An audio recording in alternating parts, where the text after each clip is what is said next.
Well, back on, you were talking about David Sarnoff. To digress, because I want to give you my impression of him. As I say, I met him a couple of times, sat next to him at lunch for about 2 hours, and saw him at shareholder meetings, where, by the way, he was terrific. When I say terrific, he was totally in command. And when some of these people would get up and take up too much time, and he'd say, "Your time is up," bang, and they'd have to sit down. I mean, nobody had any doubt about who was running that meeting. But what I found so impressive about Sarnoff was he really was responsible for starting the network system in 1926 that we have today. When radio got started, it was haphazard. Stations would spring up all over the country. They didn't know whether they were going to have advertising or not. There was no systematic way to get programming. So RCA bought WEAF radio station in New York and incorporated the National Broadcasting Company. And I think it's in September. In the fall of 1926, they linked together more than 20 stations going as far west as Kansas City or Chicago. They linked them together. It was an idea of having stations that you didn't own, some of which you did own, that would be part of a network, with the network sending the programming out from a central source. They had a black tie dinner in the old Waldorf in New York, and they had a 3-hour program. They had Will Rogers telling jokes, and Walter Damrosch and the New York Philharmonic, and Mary Garden singing "My Little Gray Home in the West," whatever. It was a blockbuster 3-hour program, and that started the NBC radio network. And it was quickly copied. The next great pioneer was Bill Paley, who built CBS, raided NBC. But when television came, Paley and CBS hung back. The radio business was such a good business. He didn't want to take the chance, and they didn't want to take the chance of killing the golden goose. But Sarnoff didn't. And in a famous meeting I've heard about in Princeton, New Jersey, where the major affiliates were there, he was on a hot day and he took his jacket off, as it's been repeated to me, and he said, "This is the future, you've got to stay with it," and so forth and so on. And the NBC television network was formed, and stations around the country picked it up, lost money, but pretty soon television exploded in the post-war period. And the same thing happened with color. Nobody wanted to do it, but the general, by force of will. Now, the general wasn't perfect. I'm not trying to say that he was the best executive that ever lived. But when it comes to the world of television, he accelerated its beginnings. And in the network system, with all of the things that we have today that compete with it, and I can't tell you what's going to happen in 5 or 10 years, it's still very strong. And this combination in a big country of hundreds of television stations linked to a central source, independently owned stations, where they program in various parts of the day, put on their own news, and get the feed from the network in prime time and in great news events. It's a very strong system, and he was really the father of it. Now, where were we? We were back in my being in business affairs. And I told you about how we went to color and how the general was involved in that. A couple of other things, and how we got so deeply involved with Universal. Although Kintner, prior to this major deal, had made major commitments to a major executive at MCA called Sonny Werblin. So we were doing a lot of business with MCA Universal long before Werner, Tinker, and I were involved, but that deal in '65 helped propel it even further. we were the area where, the area that I was in, negotiated for baseball, which was with the major leagues and with the NFL. But one particular deal that I took a lot of satisfaction in, we were involved in the Olympics. The two networks that historically became involved in the Olympics were NBC and ABC. And I can shed a little light on how it started for NBC. I got a call one day, like on a Wednesday or something, and you're to go to Tokyo, business affairs again, and see if you can get the Summer Olympics, the '64 Summer Olympics. So I, together with a guy called Bill Trevarthen, who was the head of all the facilities, on like a day's notice, got an airplane reservation. It was Japan Airlines, and we flew to San Francisco and then to Wake Island, where they had to change the tire because there was a piece of steel stuck in it they discovered when the plane landed, and then on to Tokyo. And we had a lawyer there who happened to be an American. And we were going to get involved in the Olympics. But Roone Arledge was already there. Roone Arledge and a fellow called Chet Simmons, who went on later on to become head of sports at NBC, was involved in ESPN. They were already there, and they had it locked up. And what are these two guys doing in town? In any event, we met with the Japanese, and we had great meetings with them, and we romanced them and so forth, and we put in our bid, which was the maximum amount that we were permitted to bid, $750,000. That's equivalent to $500 million today.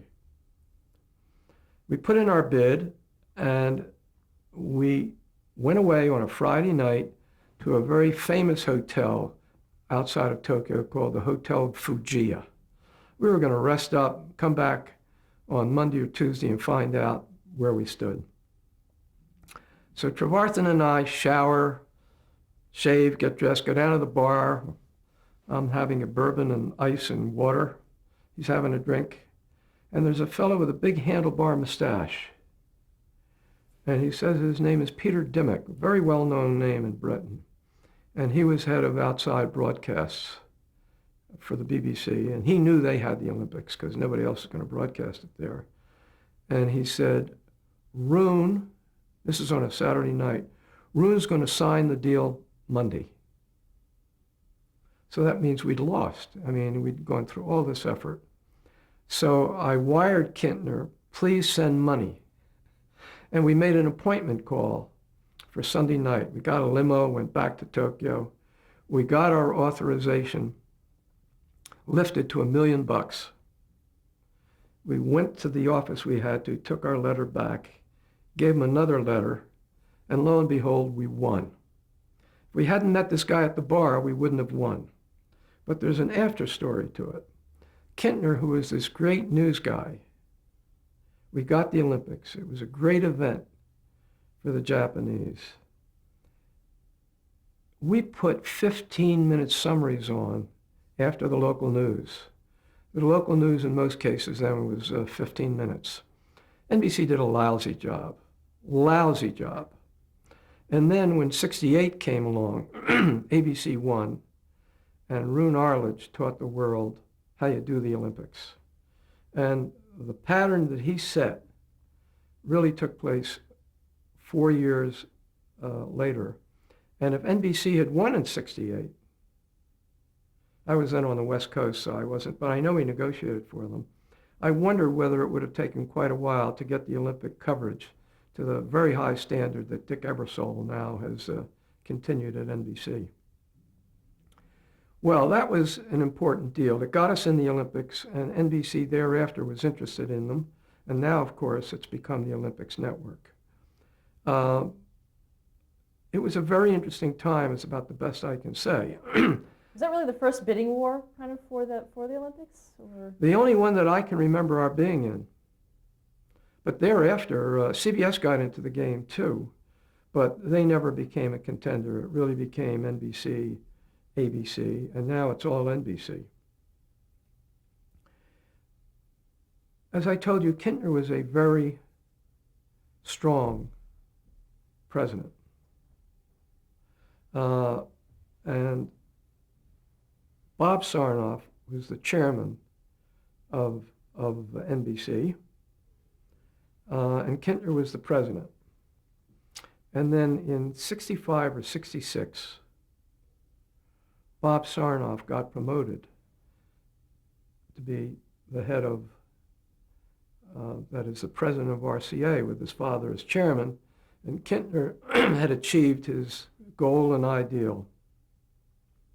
He became the president, chairman, and CEO of NBC. But he was an alcoholic. I say this on the tape because it was generally known that he was. And for all of his talents, because of that problem.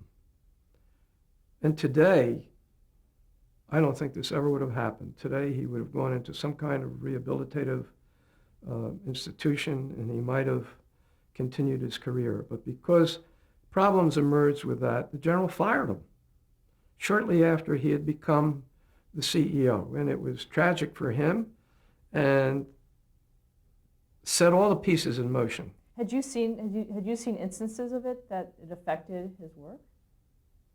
I had seen an instance of it, but I would consider myself someone who rarely saw it.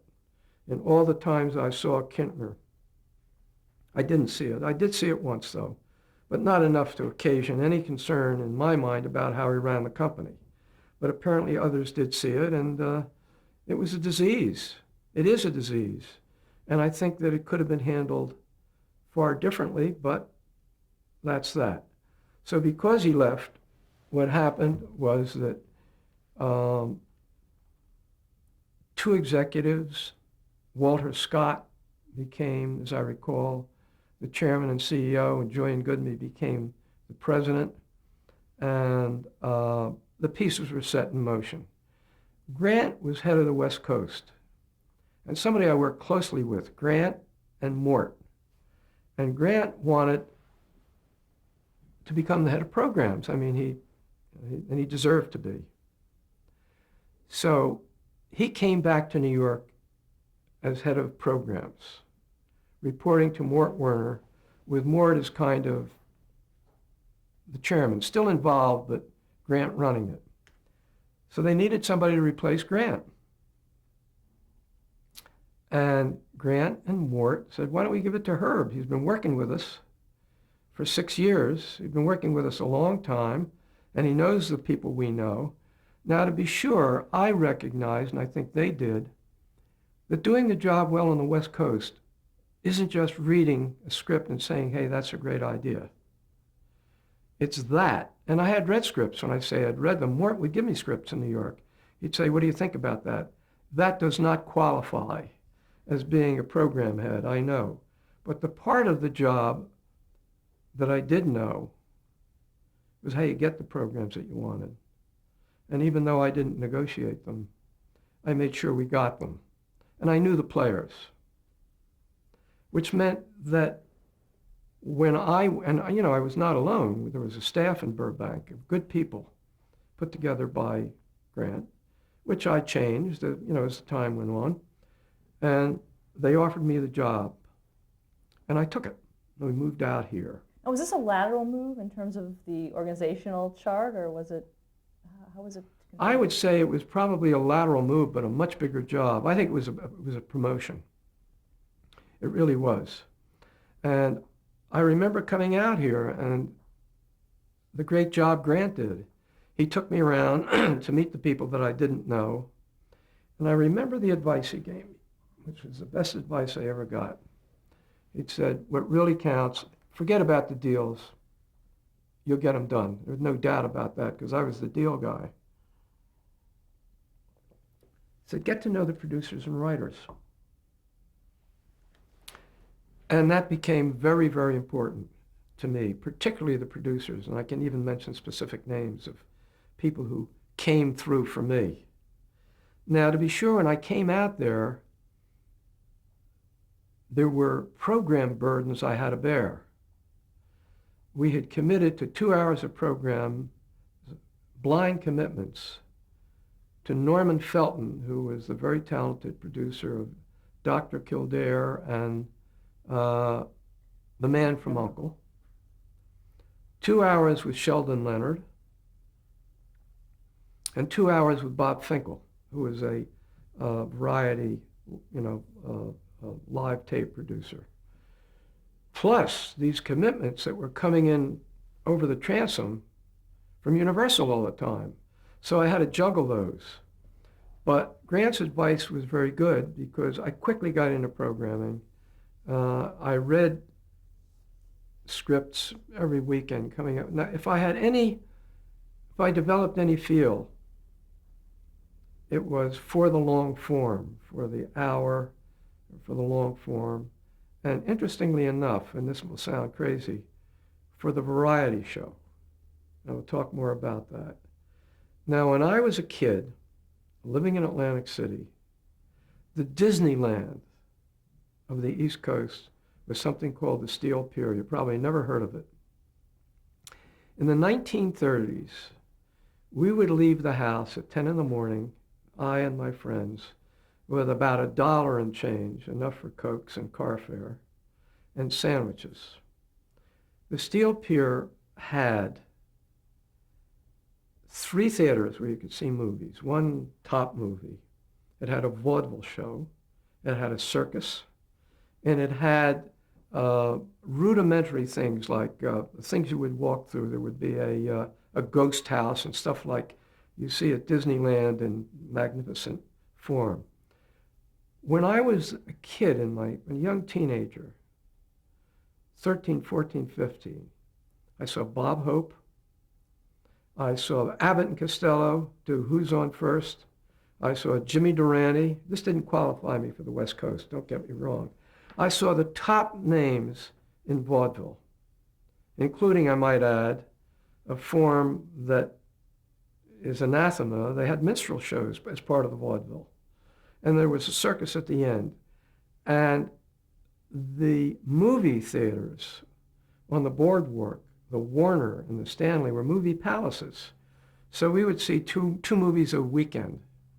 And I had the feeling when I got out there, I had a feel, I thought, for variety. And that emerged in my time out there. I was less good, I admit it, on half hours, which really Grant was so good at, and which turned out to be the mainstay of Grant's career as president. But we were pretty strong in Ironside and Columbo and Name of the Game and the kind of things we can talk about further. But I moved out to the West Coast and quickly became involved in what became a very solid career on the West Coast, which really pushed me to becoming president of the company. Because by the time I was finished, and we can talk about the West Coast years, I had had the unusual experience of 6 years in the business area and 6 years in the programming area. And the world then was populated, as it is to some extent today, by ex-lawyers and agents. The Wasserman ran Universal with Scheinberg, and Lang was an ex-agent, and that became true of the business. It was less Irving Thalberg and more business oriented. But Grant's background was in advertising, where he had a lot of programming experience, and then out here, and then I replaced Grant. But what happened, which was also a very big impact on my life, Grant got to New York and really didn't like it. He didn't like the bureaucracy. He found it difficult to work with some of the business types. He really wasn't enjoying himself. So he said, I'm going to leave, and he did. As I recall, he joined Universal as an executive, stayed there, and then after a period of time, he formed MTM which was a tremendously successful quality program company, and then he came to NBC much later on. But because he left, and I reported directly to Mort, and because Mort and I had a long relationship by that time, he gave me a great deal of freedom in program development and relied on me. And because he had to contend with the people above him, I was frequently on a jet, flying to New York to help sell some of the things that Mort and I wanted to do that they didn't want to do. We can talk about some of those things. But he gave me a lot of freedom, and he was absent a good deal. I mean, he traveled a good deal. He'd go to London, he'd go to Hawaii, he'd go to Acapulco, and although he was there and on the job, there were no Blackberries then, so he gave me a lot of freedom to operate. But he would always know what I'm doing, and he signed off on, all the major things we did. But I got very deeply into program development and really learned how to do it, I think. Did you have a philosophy about it? Well, even then we were looking for young adult. Interestingly enough, New York was interested in audience. For example, CBS slanted old. We slanted younger, but they got the audience. They didn't begin to change until they got Bob Wood. Later on, when I went back to New York and became head of the network, and we can talk about that, Bob Wood was a great CBS executive. So when we would have our scheduling sessions, they would hate to hear us talk about canceling a Western that was getting good raw numbers, but not getting the demos. Bear in mind, we didn't get the ratings for 2 weeks after a show went on the air. There were no overnights. There was something called the Nielsen Pocket Piece. It was a booklet it was called the Pocket Piece because if you were in the business, you'd carry it around in your pocket. And it fit into your coat pocket. And in those days, people wore jackets to the office, even program guys. It really started to change in the 60s. The attire became much more casual. But I was flying to New York a lot to sell some of the stuff we did. But Mort was easy to work with, and Grant's leaving pushed me up and propelled me up. And the program development was good. I mean, I had a lot of things work in my favor, in that when I was in New York in business affairs, there was a vice president there. And by the way, vice president was a big title. Now they have presidents of divisions, chairman of divisions. I mean, you have presidents of advertising. And I assume that means you get a bigger parking lot. But you were head of a major operation if you were a vice president. Grant was head of the West Coast as vice president. I was head of it as vice president. And you had to really run a whole division to become president. Mort Werner was vice president in charge of programs. When you headed the network, you were a president. When you were head of the news division, you become president of that. In any event, when I was in New York, Ed Friendly was vice president in charge of specials. And we had done a Rowan and Martin special, and he did a deal where we were going to do some specials with Rowan and Martin.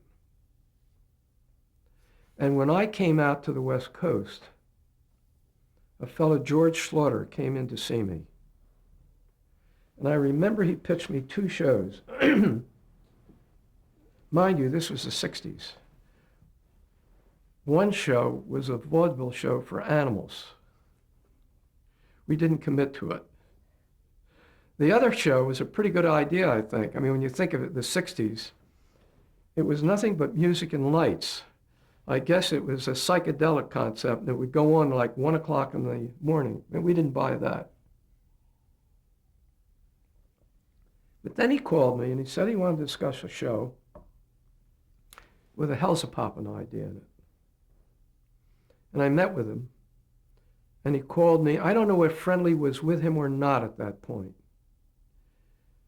But Ed Friendly got involved with George Schlosser, and we married Rowan and Martin with the laughing concept.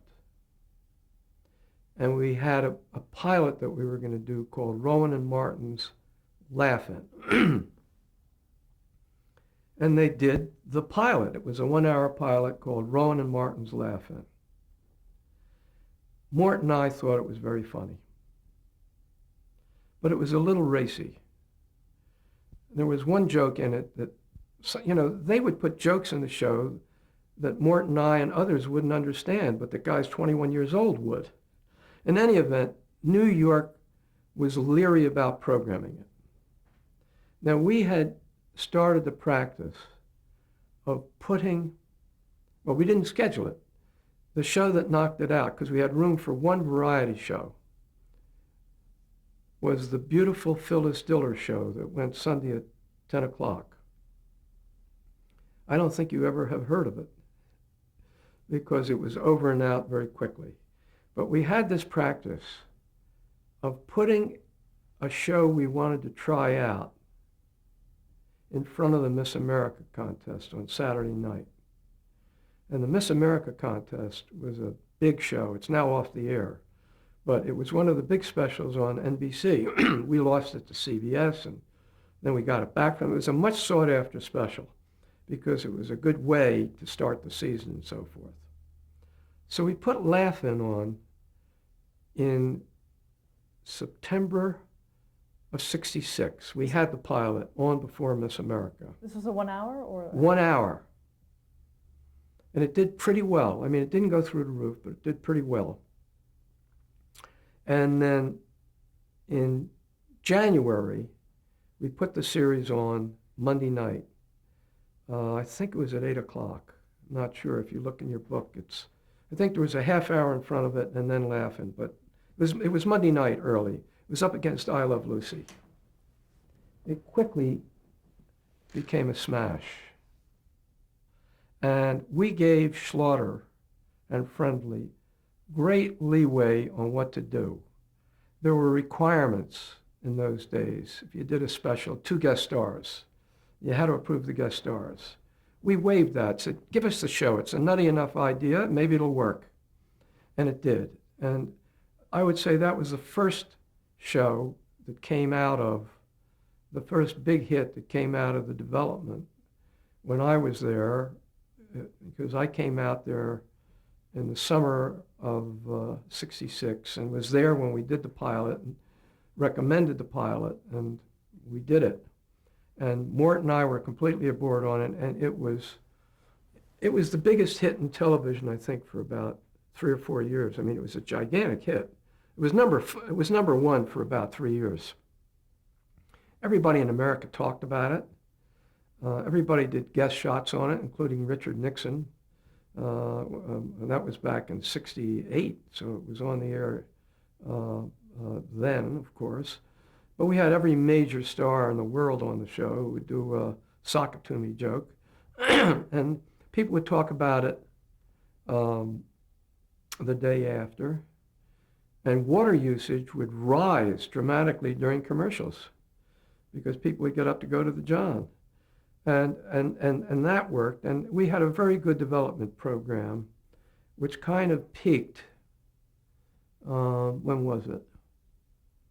I think it was 68, 69, I think it was. We beat CBS. And we really did. We were really rolling with a lot of good shows. If I can just remember the time that we put them on. Okay, we can go back. For now, let's stop the tape and Right. back.